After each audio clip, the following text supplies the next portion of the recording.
합니다. 이 시간 어제의 날을 자복하며 회개의 기도를 드립니다. 저의 관계를 돌아봅니다. 저희들의 관계 속에서 그리스도의 흔적을 발견하기를 원합니다. 나로 인하여 마음속에 두려움이 가득해진 사람이 있는지 돌아보게 하여 주시옵소서. 저희가 갖는 모든 관계 속에서 섬김을 받으러 오신 것이 아니라 섬기러 오셨다는 예수님의 모습을 닮아가게 하여 주시옵소서. 주님의 말씀을 전하고 듣습니다. 성령 하나님 도와주시옵소서. 알려주시옵소서. 깨닫게 하여 주시옵소서. 예수 그리스도의 이름으로 기도하오며 하늘에 계신 아버지, 오늘 제가 주님의 임재 안에서 살고 주님을 더욱더 기쁘시게 하기를 기도합니다. 주 예수님, 오늘 제가 저의 십자가를 지고 주님을 따르기를 기도합니다. 성령님, 오늘 성령님이 저를 충만하게 채워주시고 성령의 열매, 사랑과 희락과 화평과 오래 참음과 자비와 양성과 충성과 온유와 절제가 제 삶 속에서 익어갈 수 있도록 해 주시기를 기도합니다. 아멘. 말씀을 나누겠습니다.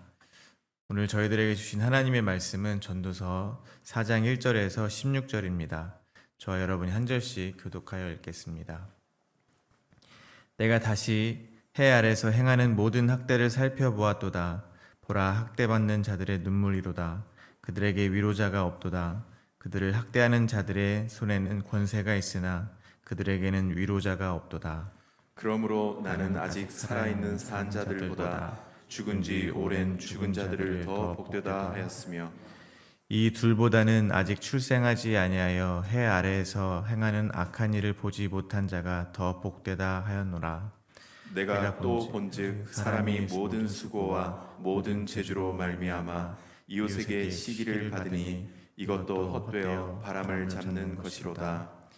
우매자는 팔짱을 끼고 있으면서 자기의 몸만 축내는도다. 두 손에 가득하고 수고하여 바람을 잡는 것보다 한 손에만 가득하고 평안함이 더 나으니라. 내가 또 해 아래서 헛된 것을 보았도다. 어떤 사람은 아들도 없고 형제도 없이 홀로 있으나 그의 모든 수고에는 끝이 없도다. 또 비록 그의 눈은 부요를 족하게 여기지 아니하면서 이르기를 내가 누구를 위하여는 이같이 수고하고 나를 위하여는 행복을 누리지 못하게 하는가 하여도 이것도 헛되어 불행한 노고로다. 두 사람이 한 사람보다 나음은 그들이 수고함으로 좋은 상을 얻을 것임이라. 혹시 그들이 넘어지면 하나가 그 동물을 붙들어 일으키려니와 홀로 있어 넘어지고 붙들어 일으킬 자가 없는 자에게는 화가 있으리라. 또 두 사람이 함께 누우면 따뜻하거니와 한 사람이면 어찌 따뜻하랴. 한 사람이면 패하겠거니와 두 사람이면 맞설 수 있나니 세 겹줄은 쉽게 끊어지지 아니하느니라. 가난하여도 지혜로운 젊은이가 늙고 둔하여 경고를 더 받을 줄 모르는 왕보다 나으니 그는 자기의 나라에서 가난하게 태어났을지라도 감옥에서 나와 왕이 되었음이니라. 내가 본즉 해 아래서 다니는 인생들이 왕의 다음 자리에 있다가 왕을 대신하여 일어난 젊은이와 함께 있고 그의 치리를 받는 모든 백성들이 무수하였을지라도 후에 오는 자들은 그를 기뻐하지 아니하리니 이것도 헛되어 바람을 잡는 것이로다. 아멘. 하나님께서는 저희를 시험하시는 이유가 사람이 짐승과 다름이 없다는 사실을 깨닫게 하기 위함이었습니다. 따라서 영원을 사모하도록 창조된 사람은 오직 영원하신 분인 하나님을 경외하고 하나님이 하신 일들을 사모하며 살아야 함을 전도자는 교훈했습니다. 오늘 본문에서 전도자는 다시 한번 사람의 수고가 얼마나 헛된 것인지를 교훈합니다. 오늘 본문은 세 문맥으로 나누어 묵상하도록 하겠습니다. 첫 번째 문맥은 1절부터 3절입니다. 전도자는 해 아래에는 사람에게 위로자가 없다고 선언합니다. 두 번째 문맥은 4절부터 8절입니다. 전도자는 해 아래의 사람의 모든 수고가 헛되다 교훈합니다. 세 번째 문맥은 9절부터 16절입니다. 전도자는 사람이 서로 힘을 합치고 지혜로운 젊은 왕을 따른다 해도 결국 헛된 바람을 잡는 것과 같은 것임을 교훈합니다. 첫 번째 문맥입니다. 전도자는 저희들에게 교훈합니다. 해 아래의 모든 학대받는 자들에게 위로자가 없다는 것입니다. 1절입니다. 내가 다시 해 아래에서 행하는 모든 학대를 살펴보았다. 보라, 학대받는 자들의 눈물이로다. 그들에게 위로자가 없도다. 그들을 학대하는 자들의 손에는 권세가 있으나 그들에게는 위로자가 없도다. 전도자는 해 아래에서 자행되는 모든 학대를 보았습니다. 학대가 왜 일어나겠습니까?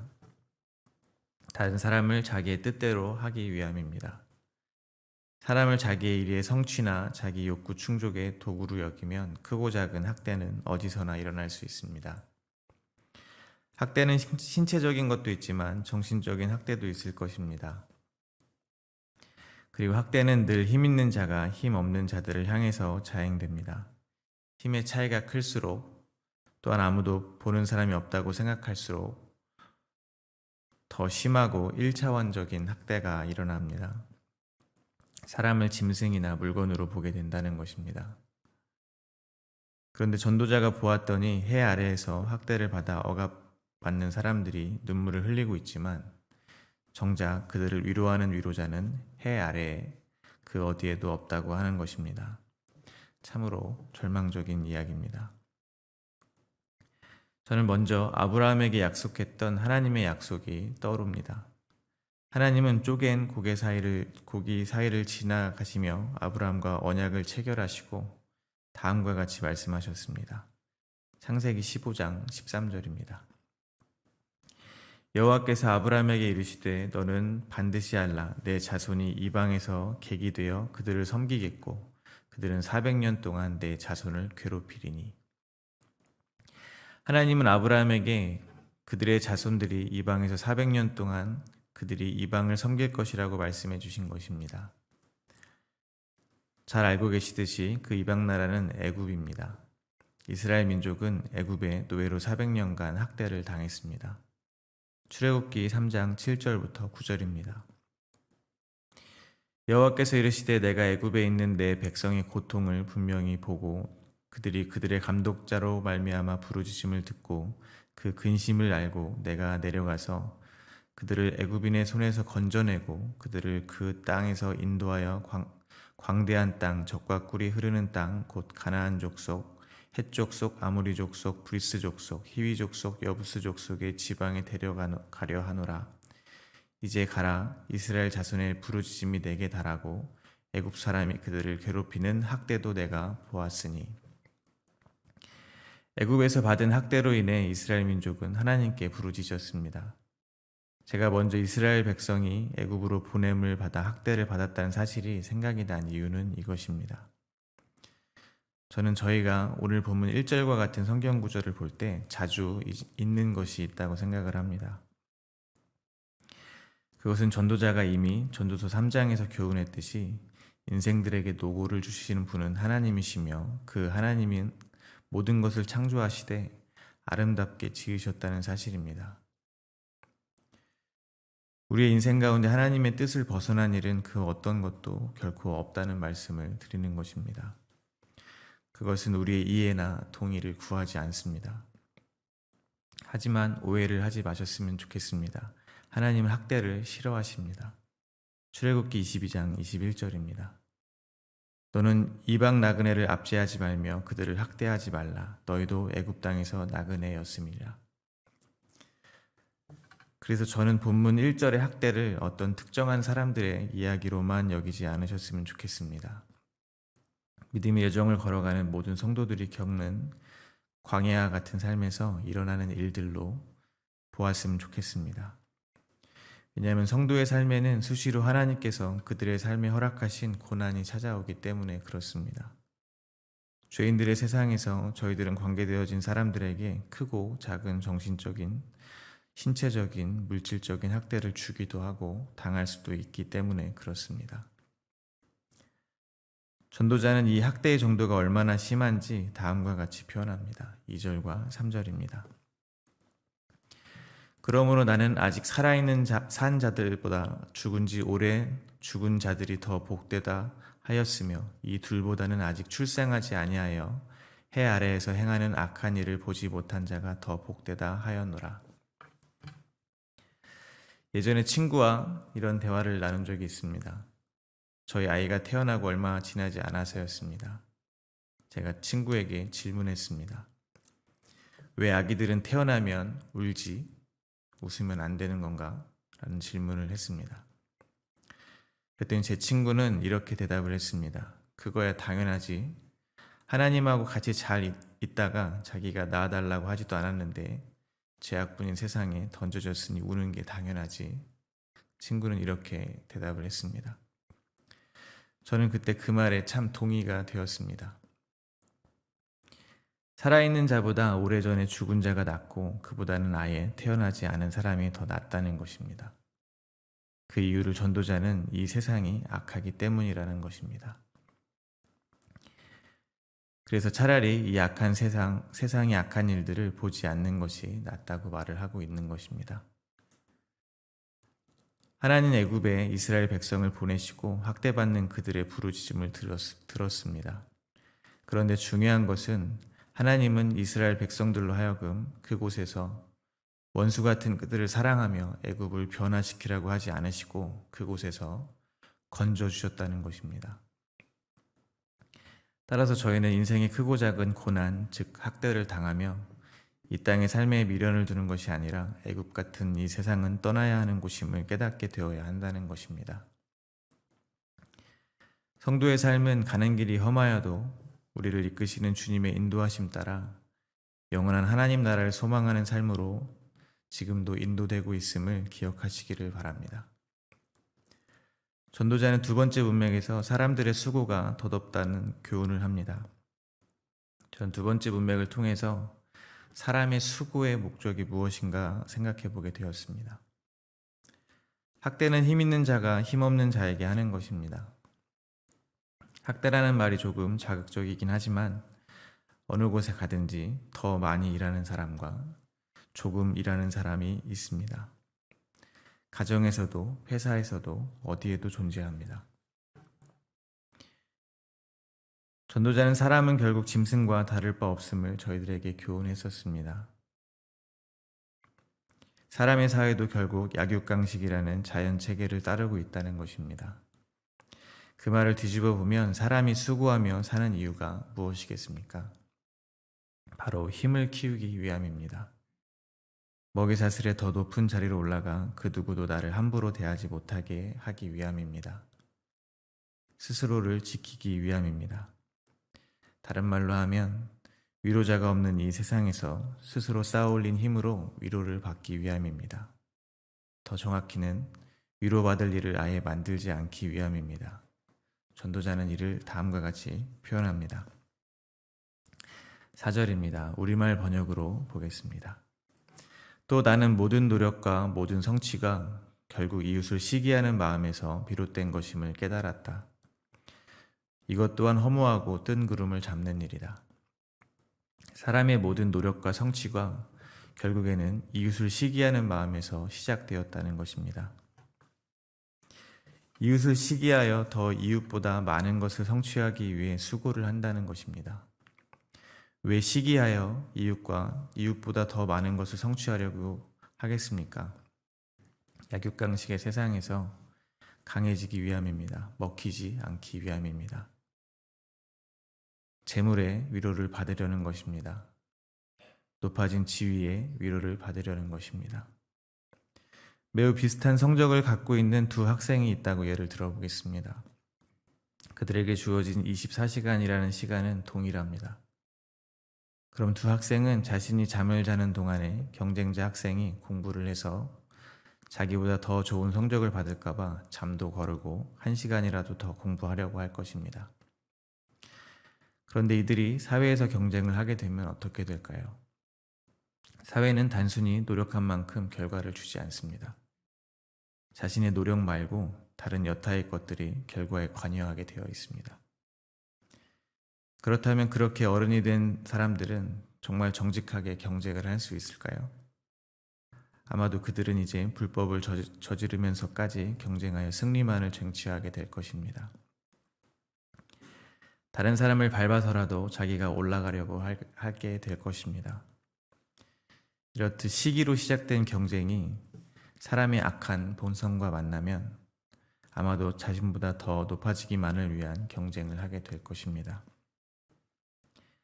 그렇게 수고해서 돈도 많이 벌고 성공한 사람들의 삶을 돌아보면 아이들의 성장기도 다 놓치고 가정이 깨지기도 하고 연로한 부모님의 얼굴을 못 보기도 합니다. 그들은 정작 하나님이 주신 선물 같은 행복한 삶을 하나도 누리지 못하는 삶을 살고 있었다는 사실을 깨닫게 될 것입니다. 다시 말해서 전도자는 그들이 수고하여 쫓고자 하는 삶의 위로는 사실 거기에 없다고 교훈을 하고 있는 것입니다. 그렇다면 아무것도 안 하고 가만히 있어야 하겠습니까? 전도자는 5절에서 다음과 같이 말을 합니다. 공동 번역으로 읽겠습니다. 그렇다고 팔짱을 끼고 놀다가 말라 죽는 것도 어리석은 일이다. 전도자는 그렇게 가만히 놀다가는 굶어 죽는다는 것입니다. 가만히 있는 것도 위로가 되지 못한다는 것입니다. 그렇다면 도대체 어떻게 하라는 것인지 6절에서 교훈합니다. 두 손에 가득하고 수고하며 바람을 잡는 것보다 한 손에만 가득하고 평온함이 더 나으니라. 전도자는 저에게 교훈합니다. 차라리 두 손에 가득하게 수고하려고 애쓰는 것보다 한 손에만 가득하고 평온함을 누리라는 것입니다. 하나님의 때에 따라 내일 일을 염려하지 말고 오늘 하루를 성실히 기쁘게 감사하게 살라는 것입니다. 야생의 사자는 배가 부르면 그만입니다. 더 이상 먹으려고 분주하지 않습니다. 그러나 사람은 욕심이 끝이 없습니다. 시기로 시작된 욕심의 주머니는 가득 찰 줄을 모릅니다. 모으고 또 모으고 또 모읍니다. 8절에서 이야기하는 것처럼 그것이 자신의 행복을 누리지 못하게 하는 불행한 수고인지도 모르고 말입니다. 세 번째 문맥에서 전도자는 사람이 위로를 얻으려고 시도하는 또 다른 방법을 제시합니다. 그것은 사람들끼리 연합하는 것입니다. 9절부터 12절입니다. 두 사람이 한 사람보다 나음은 그들이 수고함으로 좋은 상을 얻을 것임이라. 혹시 그들이 넘어지면 하나가 그 동물을 붙들어 일으키려니와 홀로 있어 넘어지고 붙들어 일으킬 자가 없는 자에게는 화가 있으리라. 또 두 사람이 함께 누우면 따뜻하거니와 한 사람이면 어찌 따뜻하랴. 한 사람이면 패하겠거니와 두 사람이면 맞설 수 있나니 세 겹줄은 쉽게 끊어지지 아니하느니라. 전도자는 서로 경쟁하는 수고를 하는 것보다 차라리 힘을 합치는 것이 좋다고 교훈합니다. 두 사람이 누우면 더 따뜻하고 세 사람이 힘을 합치면 쉽게 끊어지지 않는다고 교훈합니다. 이 구절에서 가장 먼저 떠오르는 것은 부부입니다. 부부는 세상의 그 어떤 관계보다도 가깝습니다. 서로의 연약한 부분을 모두 알고 있습니다. 부부가 관계가 좋다면 밖에 나가서 어떤 일을 당하더라도 용기를 잃지 않을 수 있습니다. 누군가 나를 믿어주고 응원해주고 같이 화를 내주고 위로해주는 진짜 내 편이 있는 것처럼 든든한 일은 없을 것입니다. 그러나 부부 역시 완전하지 않습니다. 결국에 자기를 희생하기보다 자기를 주장하며 자기를 왜 몰라주냐며 다투고 싸우다 보면 나에게 가장 많은 위로를 주어야 하는 배우자가 나를 가장 힘들게 하는 사람으로 돌변하게 됩니다. 또한 사회에서는 사람들은 혼자서 맞서기 힘든 세상에 맞서기 위해서 서로 연합하여 힘을 모읍니다. 그러나 사람들은 결국 비슷한 힘의 다른 연합과 또 경쟁하고 싸움을 하게 되어 있습니다. 그리고 이 세상의 연합은 항상 좋은 결과를 가져오는 것도 아닙니다. 사람은 연합하여 바벨탑을 쌓았습니다. 예수님을 법정에 세워놓고 대제사장과 서기관들이 힘을 합쳤습니다. 원수였던 헤롯과 빌라도가 갑자기 친구를 맺었습니다.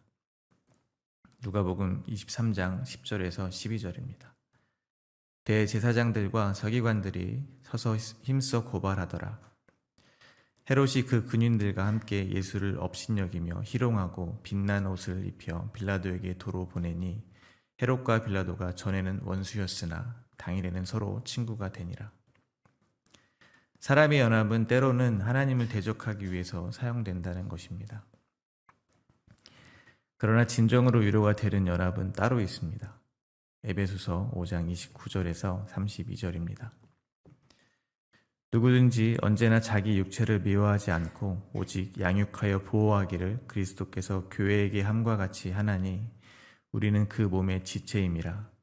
그러므로 사람이 부모를 떠나 그의 아내와 합하여 그 둘이 한 육체가 될지니 이 비밀이 크도다.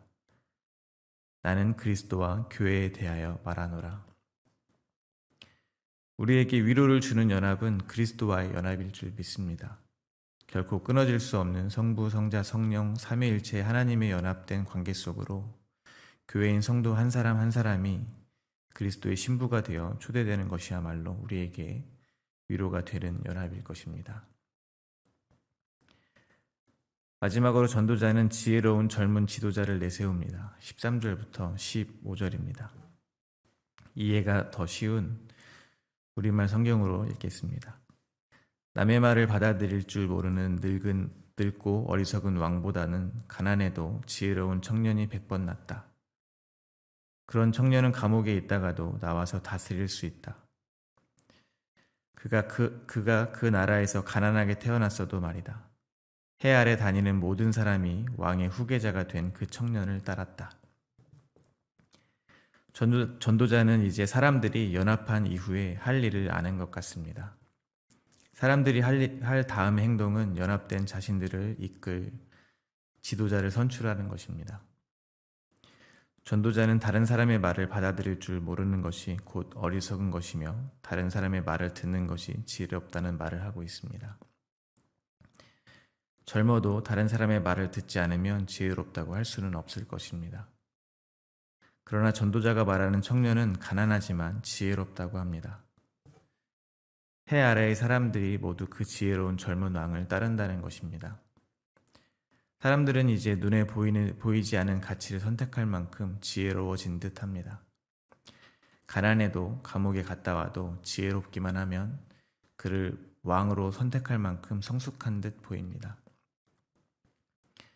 그런데 전도자는 유한한 사람들의 삶에서 이 또한 바람을 잡는 것이라 교훈합니다. 16절입니다. 그의 치리를 받는 모든 백성들이 무수하였을지라도 후에 오는 자들은 그를 기뻐하지 아니하리니 이것도 헛되어 바람을 잡는 것이로다.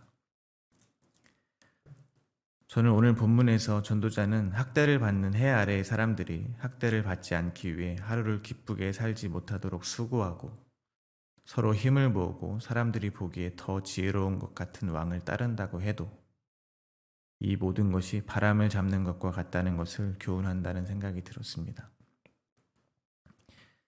전도자는 저희에게 인생의 수고에도 단단한 사람들의 연합에도 모든 사람이 추앙하고 젊고 지혜로운 지도자에게도 결코 그들을 위로하는 위로자는 없음을 교훈한다고 생각합니다. 전도자의 교훈은 너무도 허무하고 힘이 빠집니다.